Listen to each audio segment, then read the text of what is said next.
جهز بعض الاشياء بالنسبه للتصويت. بالنسبه للتصويت قام بعمليه بحث، فتش في العمليه وشاف انه هناك عديد الامور الغير واضحه، وعديد الامور في بعض الاحيان حتى مثيره للسخريه، لانه يجب مراجعه من يصوت في الكره الذهبيه.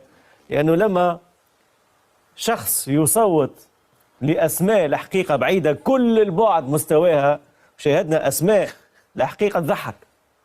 يعني المفروض انه نتعاملوا بنوع من اكثر جديه. اكثر جديه.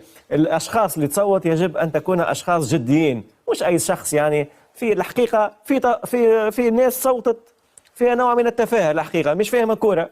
يعني ممكن انا نجيب شخص من البيت عندي يصوت افضل. يعني الحقيقه تفضل ربيع. وهي اعطينا امثله مثلا واضحه. مثلا الصحفي المنتمي لاسكتلندا في المرتبه الاولى مكتوميني. اي مكتوميني يعني غابت عليه ممكن عنده علاقه مباشره بمكتوميني. واسكتلندا، وانا عجبتني كلمه يعني استعملها بوعلام هي كلمه التجاهل. تجاهل حكيمي بالمره، معناه 0 نقطه، معناه مش تواجد مع العشره الاوائل.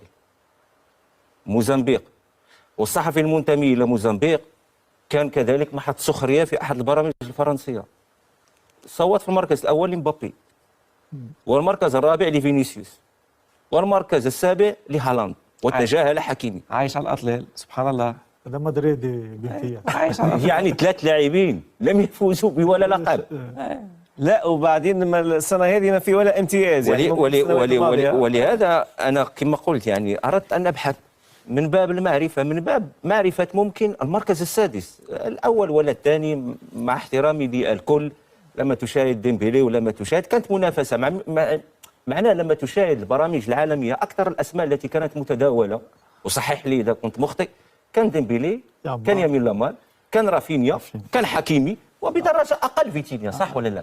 والله من حطوا حتى هذه الاربع الاسماء. هذه انا نخالفك الراي رفيق الحقيقه فيتينا. هذه الاربعه والخمسه انا يعجبني الحقيقه. لا جدا، لكن بعطيك الاسماء التي كانت متداوله من خلال البرامج العالميه الكل، من محللين، لاعبين سابقين، متخصصين، واعلاميين متخصصين. يعني لما نتكلم على تخصص معناه تجارب ل 30 و40 سنه.